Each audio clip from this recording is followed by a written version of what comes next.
On the Seven Seas, War Games rules for the age of piracy and adventure circa 1500 to 1730 by Chris Piers. This is part of the Osprey War Games Blue Book series, for better or worse, for all the good or bad that entails. We're not going to talk about that. Got a different video to do a full review, but before I record that video, I owe it to you guys to play through it one time. Today's going to be a little bit of an experiment, a little bit of, tutorial session for us. We're going to do a basic line them up, send them at each other. We're really just trying to understand the mechanics and get used to them.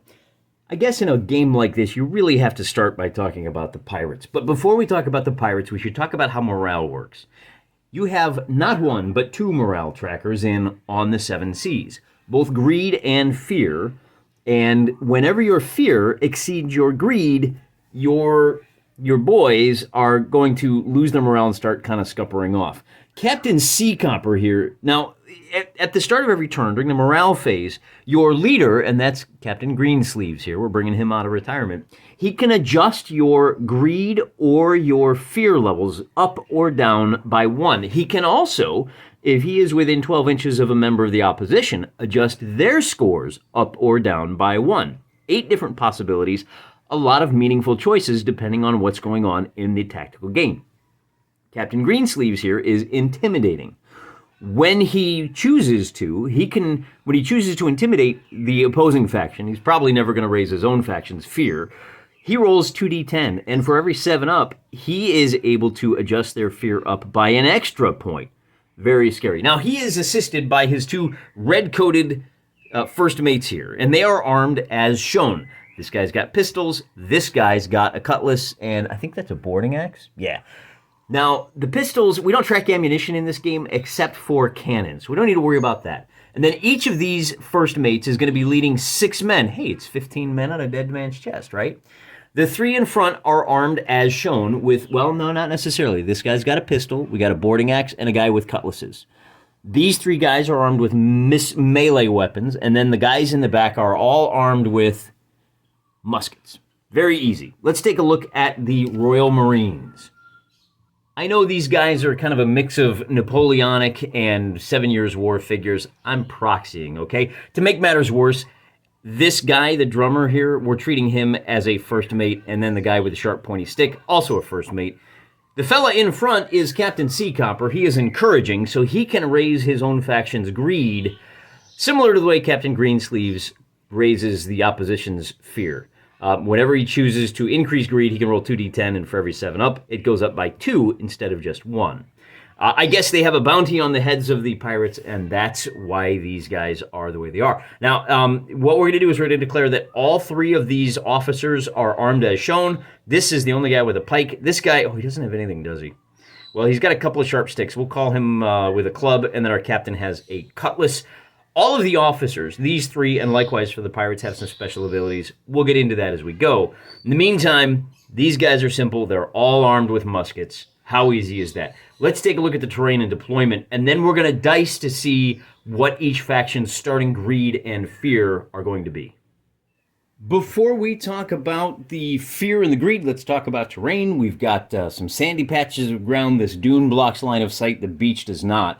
The beach and the shallows are rough going. They slow movement. Now, these guys are all on foot. They move 4 inches per turn unless any part of their move goes through rough going.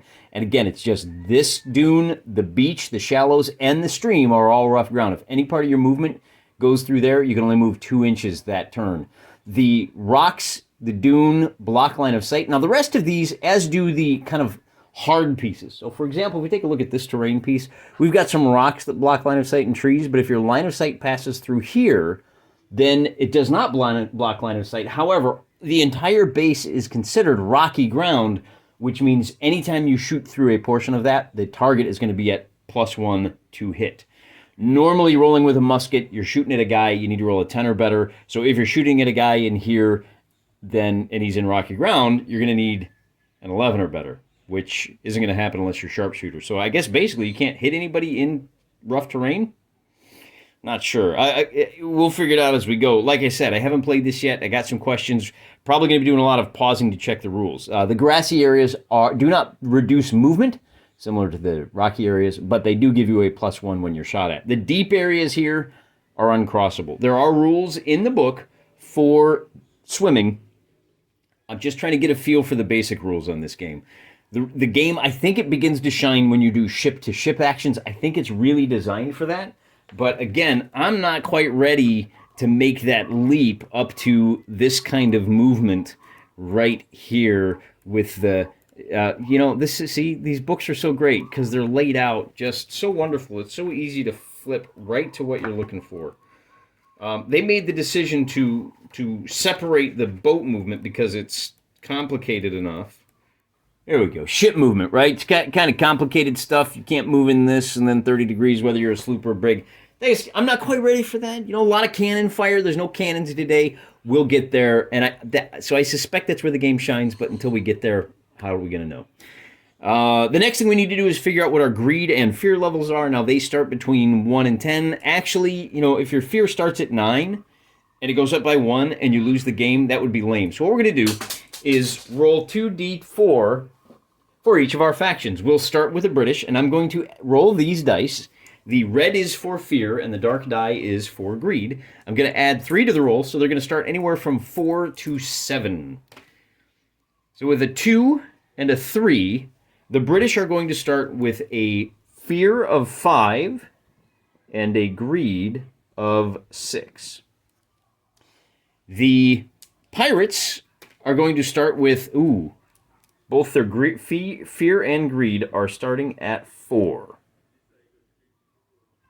Checking our quick reference sheet, which I had to make on my own. No one has ever made one, including Osprey themselves, to no one's surprise. I don't know why I always got to be the guy to make these things. It's a lost art in wargaming, I tell you what. Let's take a look at what that means for our morale. When your fear gets greater than 10, you're out of the game. Oh, I guess you can get to 11. Okay, this one goes to 11. If your fear is within 1 of greed, which is the case for all of us, we've got a fear of 5 and a greed of 6. So our fear can go up by 2, and the British will still act as normal. If your fear is greater than your greed plus 2, you cannot move toward the enemy. And if your fear is greater than the greed plus 4, you cannot shoot, and if you are in contact in melee, you must fall back. We'll see what that looks like as we get going. Let's go ahead and deploy our forces. And like I said, I'm going to use these D12s for red is for fear, and black is for greed. I'm going to put them over on that side of the board. You might not be able to see them the whole time, but that's how I'm going to track it. And then I've got a couple over here as well for the pirates. Conveniently enough, both of our factions have opted to start on the north side of the board so you can see all the figures. The first order of the turn is morale. Our captains, now bear in mind, the pirates over there have a low score of fear, but their greed is also very low. So Captain Greensleeves is going to say, I want to increase my team's greed by 1, so it goes up to 5, and that buys them a little bit more casualties. Because once people start dropping, for every casualty you take, your fear, you roll a d10, and on an 8 up, your fear goes up by 1. So every time somebody dies, there's a 30% chance your fear is going to go up. Over on this side, remember Captain Seacopper is encouraging, so he gets to roll 2d10. So first of all, their greed goes up by 7. He says, hey, there's a bunch of pirates over there, and for every pirate ear we capture, we get a gold piece. But because he's encouraging, he's going to roll 2d10, and on every 7 up, so he gets an 8, and he gets a 7. So their greed actually goes up to 7, 8, 9, and now they've got some serious morale to play with because their greed is 4 more than their fear. Then we go on to shooting, and nobody is within the 12 inches, really 12, actually 8 inches is as close as anybody's weapon is going to work here. So we move on to ship movement goes first, but as we said, no ships today. Then we move on to figure movement. Everybody moves 4 inches. If you're wearing armor, you are reduced by 1. So let me just go ahead and move everybody, and we'll be right back. We are now into the melee phase, but of course no one's in contact. For their part, the pirates have their shooters up front, melee boys in the back, and that way, even if because that's the big advantage they have, is these melee guys are going to start tearing things up if they can get into contact. In response to that, the British are going to go ahead and kind of come down here where they can maybe hide behind the deeps and force the pirates to come at them. That's the plan for these guys down here in the south. But we are in the turn 2, the morale section, where our pirates will increase their greed by 1 to 6. Again, because Greensleeves is not within 12 inches of the enemy, he can't start using his intimidation to scare them. And then we will go up by 1 on the greed here with a 4 and a 9. It's only going to go up to 11. I don't know if it stops at 10. Let me check the rules on that. Meantime, I'm also going to move on to, again, no shooting. I'm going to move everybody up 4 inches. We'll be right back. Our pirates have all moved 4 inches. Our British have moved up 4 inches. One thing I noticed in this quick reread, whoever has the higher greed moved first, so I did move these guys. Now, that's important because if you move first, it allows the opposition a chance to position based on where you're at. So you may not want to have such a high greed. And in fact, I think Captain Seacopper is probably going to start knocking down his fear so that he can take more casualties before they run off. He also has to worry because Captain Greensleeves, once they get within 12 inches, every turn, Captain Greensleeves is going to be able to intimidate one of his guys. And because the muskets have a range of 8 inches, in order to get close enough to engage, you're going to have to get close enough to be affected by your enemy captain. So some subtle things going on here with this rule set. This is why we play before we review. We are done, and as you can see, everybody is still further than 8 inches away. There's your 12-inch measurement there. So we will do another round of, what do we do? Well, Seacopper says, I'm comfortable with my 11 greed. I'm going to go with 4 here. And likewise, our pirate captain says, I'm knocking my greed down to 3. And then we are on to movement. So again, I'm going to move everybody 4 inches, and we will return in a moment. All right, ended the movement on that turn, and the pirates have begun to advance their... There was no shooting on the turn. Everybody was still 8 inches away. The pirates have begun to advance. They've got 4 melee guys over here, 4 around here behind that tree that you can't see, and then they are going to go ahead and bring up a few guys to start rifle firing, this way. The guy at the British hiding behind the deep water. This is where things start to get interesting. We are on the morale phase, and Captain Seacopper says, I'm knocking my fear down to 2. In retaliation, our intimidating pirate captain says, no, why don't you take it back up to 3, faux show? And then I am going to try to intimidate these British soldiers. It's the whole squad. And on a 3, it doesn't work, and on a 5, it doesn't work. Now, he could have conceivably raised their fear up to 5, but as it stands, they're at 3 versus 8 for their greed. In the meantime, because he did that, he cannot adjust his own fear and greed. He's got a differential of 4 there. And that is going to be it for the morale phase. Then we do shooting, and unfortunately for basically everybody involved, is anybody within 8? Now, we do have some guys that are within 8 here.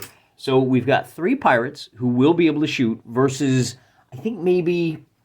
Let's check this real quick. I think if we check line of sight, we'll keep it simple. It's 3 figures versus 3 figures, okay? Being in cover doesn't affect your ability to be hit. It gives you a 7-up save if you are hit. So let's roll for the pirates first, shooting at these 3 guys. There's a group down here that's out of range. Hitting on 10s. They get a grand total of no hits. The pirates are going to fire back, and they're going to get 1 hit. Now, and we'll just do the closest guy, because he is in cover, he is going to save on a 7 or better. He rolls a 10, and so it wangs off one of the rocks. Then we move on to figure movement. Once again, the British are going to go first. They are perfectly happy. Actually, we'll bring these guys. The way the rules as written work, you have to be on the edge of the terrain feature. And I'm going to bring one more of these guys over here so that we still basically have our 3 shots. And we are going to be able to shoot out this way as well. And then I think that's it for the British movement. Oh, it's not. Let me show you the other guys.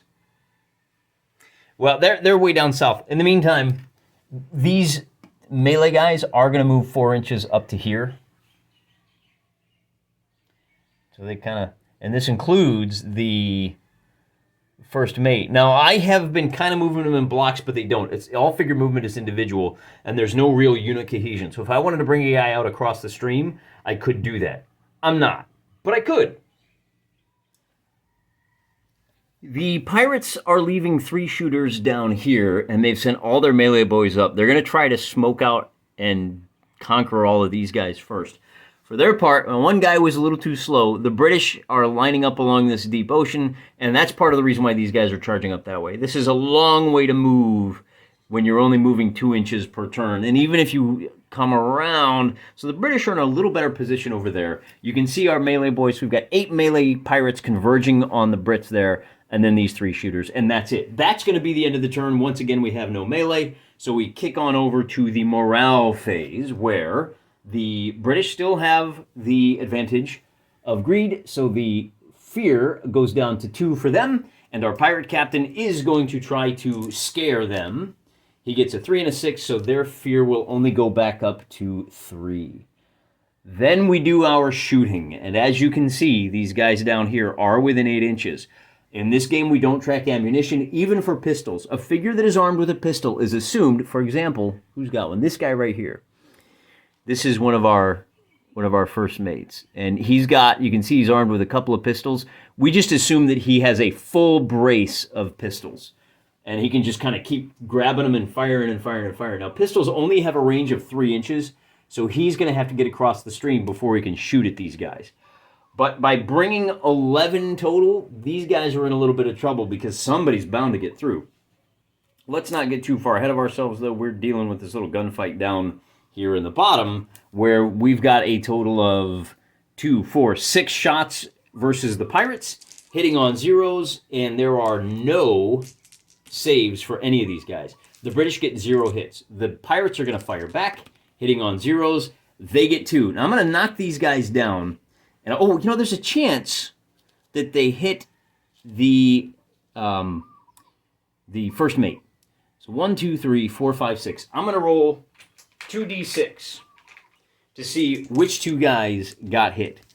And if they come up the same, all right, so 3 and 4. 1, 2, 3, and 4. These are the 2 that got hit. Now, I'm just going to lay them down because at the start of the next turn, we have to remember we've got a couple of casualties on that side.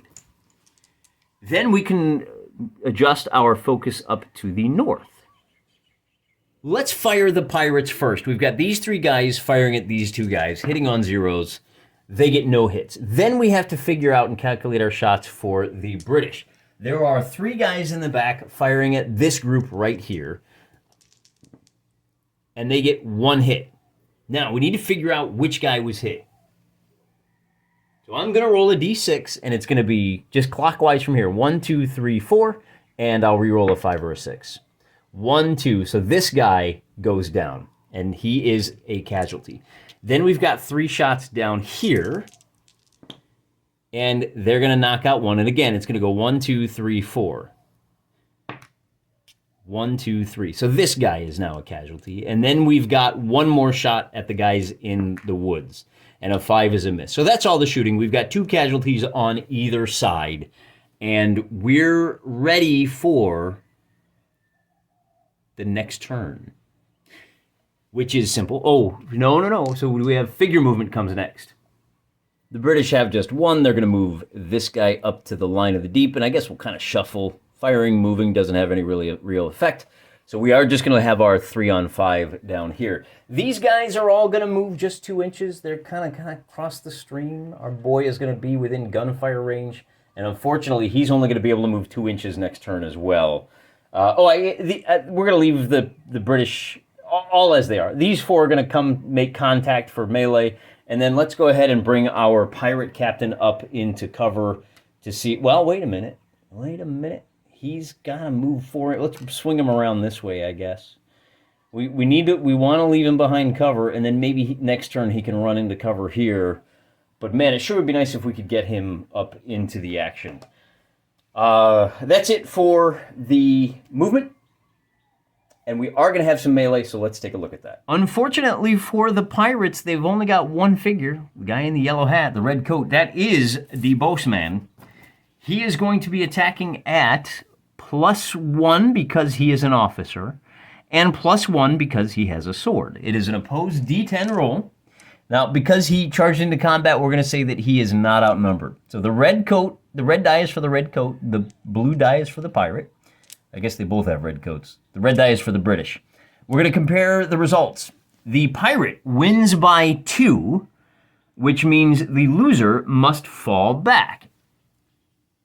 And that means he retreats back. Well, let's see what it says here. I put a little red marker underneath that figure. During the next movement phase, he is going to have to fall back 1 inch away from the figure that caused the fallback. Next turn, because he's got that fallback marker, he cannot undertake any other movement, nor can he be shot at. He's gone to ground, in other words. One thing I should point out is that for movement, if you are within 12 inches of an enemy, you need an officer to motivate you to move closer. And first mates can only motivate 4 figures. We haven't broken any rules. We did it right. Remember, we had 3 guys up here. And then likewise down here, we had our first mate with 3 guys. So we're okay so far as this game is concerned, but that's important to remember. Your captain can motivate 6 figures to close to within melee distance. So we are done with the melee on this round, and we need to move on to the morale on the next turn. And conveniently enough, we're really close to the morale markers for our British. And that's what's going to be affected, because once again, our Royal Marine is going to take our fear down to 2, and then the Captain Greensleeves is going to intimidate them. It goes up to 3 with a possibility of going up to 4. And that's it for this. The Pirates are still at a greed of 6, fear of 2, and... but I forgot. Because both sides took 2 casualties, we have to roll 2d8. On an 8 up, their fear goes up by 1. Rolling for these guys, they're fine. Rolling for the Pirates, their fear, they get a 9, is going to go up to 3 on the game. So 3 versus a greed of 6 for them. And we are ready to do our shooting. We have 2 British guys who are capable of shooting, and they're shooting at these guys in close range. They get a 1, and I mean, that's a 7, so that's going to be missing. We don't have any other shots over here, so let's move the camera and take a look at shooting on the other side of the battlefield. Down here in the shallows, I've got 3 shots for the Pirates. They're going to get 1 hit, and I'm going to roll, counting down, it's going to be 1, 2, 4, 6, 8, 10. And with a 4, it'll be this guy goes down. And all shooting is simultaneous, so we still have 5 shots back at the Pirates. And for the first 3, we get nothing, and then we get nothing else. So not doing so well in the marksmanship for these guys. That has the possibility of raising the fear, but we also have some more shooting up north, up here, in and among the trees. Once again, we'll start with the Pirates. They've got 3 shots, so they're only shooting at these 2 guys. They're going to get no hits. We've got, we already did the 2 shots in the back, so we do have 1 shot at this group. I'll roll the purple for that one, which is a miss. And then we've got 3 shots at these melee boys closing in. And we get a 7, 7, and 1. So again, the British marksmanship, they need to do a little bit of drill. Those Marines are going to be in trouble. We do have 1 shot on the part of the Pirates, though. You see this fella right here? This first mate? He's going to take a shot with his pistols. Only a range of 3 inches. And hitting on a 10, so we'll re-roll that. We get a 3, so nothing doing there. That's it for shooting. Now we have to do movement, and our boys are all going to get stuck in up here. They are, I mean, you could just, there's 4 inches. So down here it's going to be, well, wait a minute.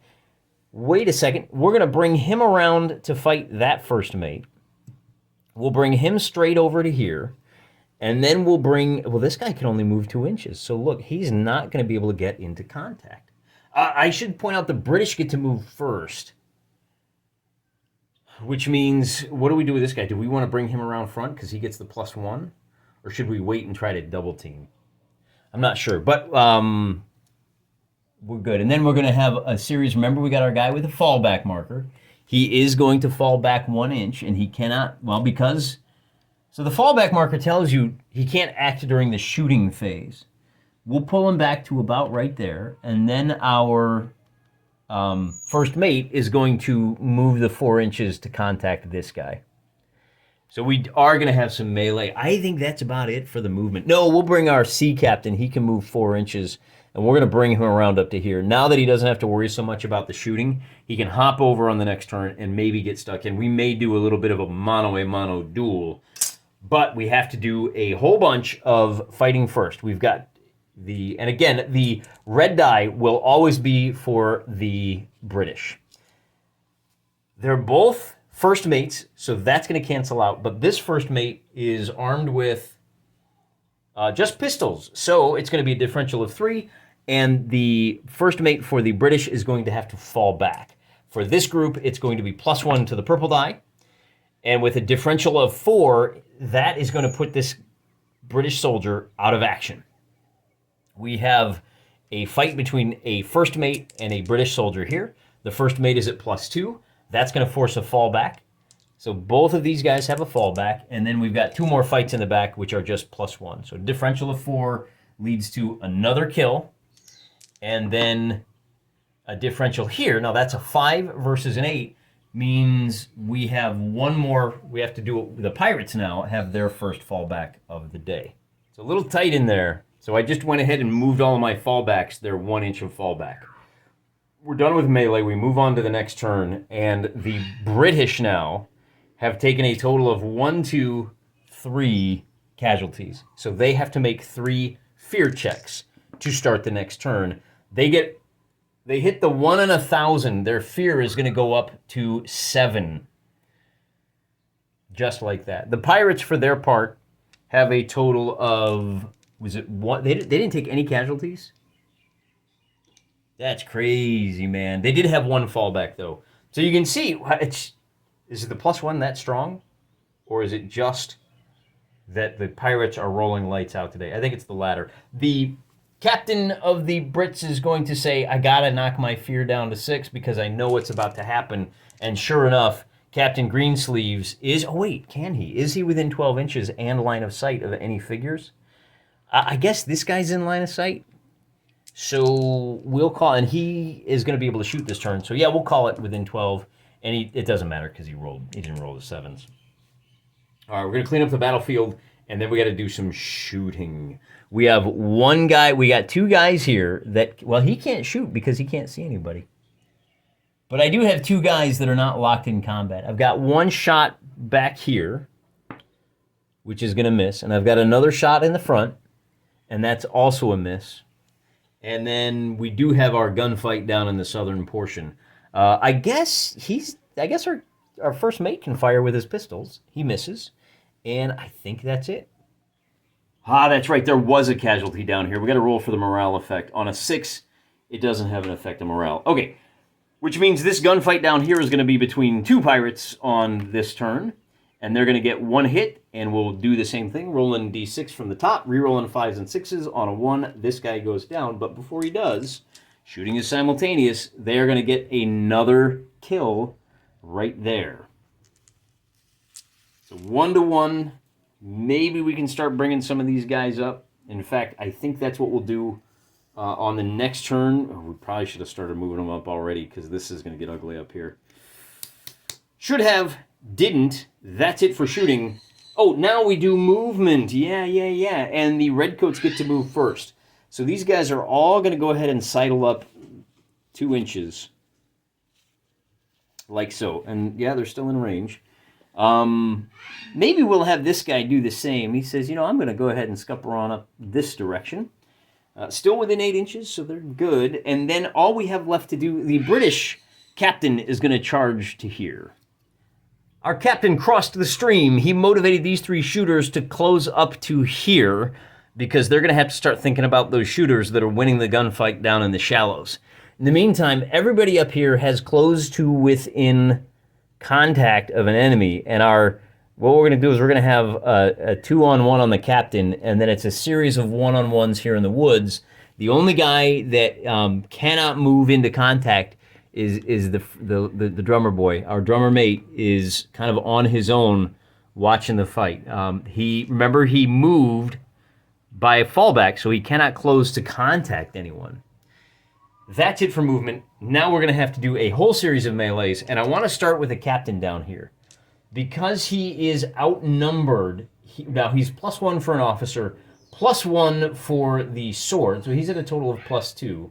But he is outnumbered, so he's going to be rolling a straight red die. The 2 guys he's fighting are both armed, so they're going to be at +1. So the red die is even, and he gets a 4, and the 2 guys attacking him get a, well, you can see that's an 8, that was an 8, that's a 9. With a difference of 5, he goes down. So no more motivation for you guys. Then we have a series of one-on-one fights. I'm going to do the one here in the back first. It's at +1 to this die. A tie result means they remain in contact. There's another fight inside the woods. Likewise, the red coat is going to win that one by 4, and that is going to be a second casualty for the pirates on this turn. This guy's not a casualty. You're still up. All right, then we've got a first mate is going to be at +1 on the blue die. A difference of 2 is going to force a fallback here. And then I think that's it for the melee. Did I miss any? Nope, I got one more right here. We've got a first mate, +1 on the blue die. It's going to be 4 versus a 9 is a difference of 5. The first mate is also going to go down for a third. That is the end of melee. That is the end of the turn. Let's take a look at morale. The British start by rolling on an 8 up. Their fear is going to go up. So their fear goes up to 7 versus 11 for their greed. Now, they lost their captain, so he can't encourage them anymore. That's all there is to it. For their part, the pirates are going to have to roll 3 dice to see what happens, and their fear does not go up at all. Very brave, these fellas. The pirate captain is not within 12 inches or line of sight. There's a big swirling melee going on here. Well, we do have a fallback. Does he count as line of sight? Are these guys within 12? Are they within line of sight? They're not. I guess we get a couple of guys through there. Figures don't block line of sight, so I guess we give it to them. Their fear is going to go up to 8, with a possibility it goes up 3 to 11. They're still good. They act as normal until their fear is 2 or more greater. So that is it for the morale section of the game. Let's clear out some dice so we can kind of see what we're doing next. Then we're going to have to do some shooting, and remember, we only shoot within 8 inches. There are a couple of red coats in here that can't do anything, so I don't think... we do have our little gunfight down here. We've got 3... We'll clear out our casualties. We've got 3 British firing at this one lone pirate. They're going to get no hits. The lone pirate is going to return fire for no hits, and I think that is it for the shooting. The British move first.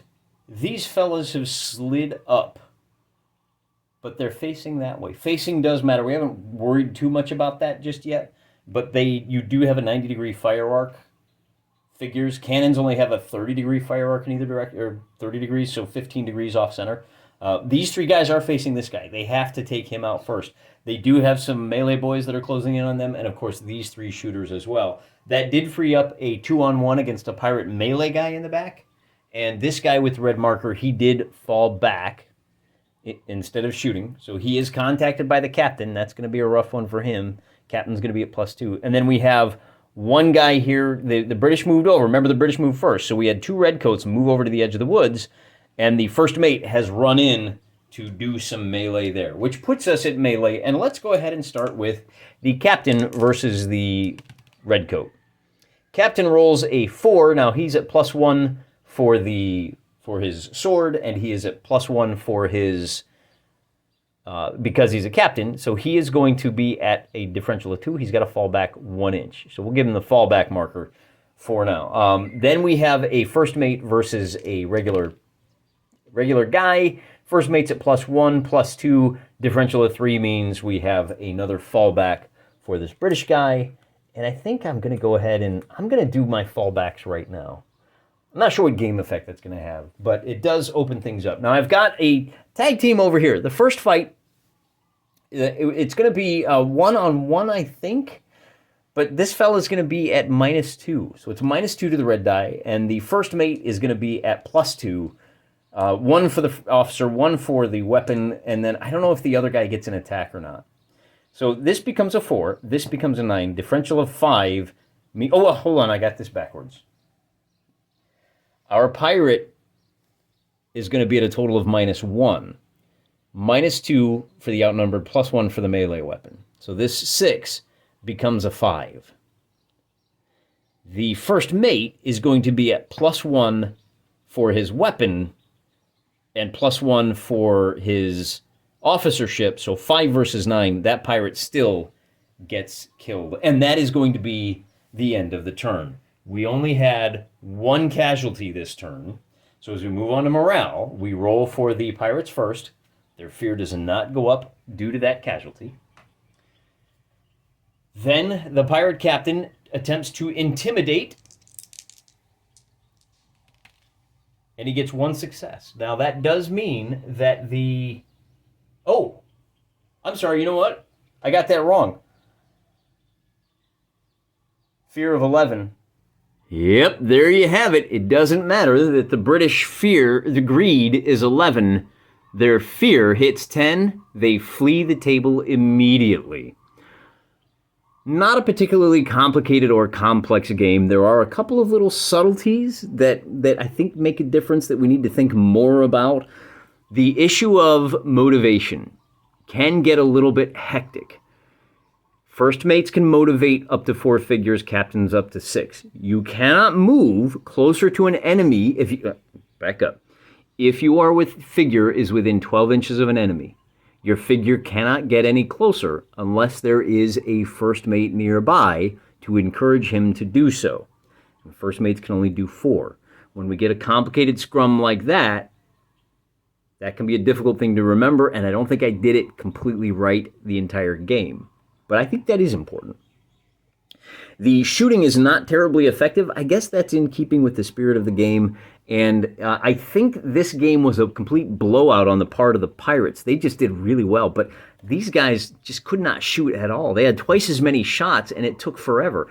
I think if they had stayed up north a little bit further, fired a little bit better, then they would have been in a better position to affect this melee up here. And we had the British were badly outnumbered, and the terrain wasn't favorable for defense in melee, so they were going to get chopped up pretty quick.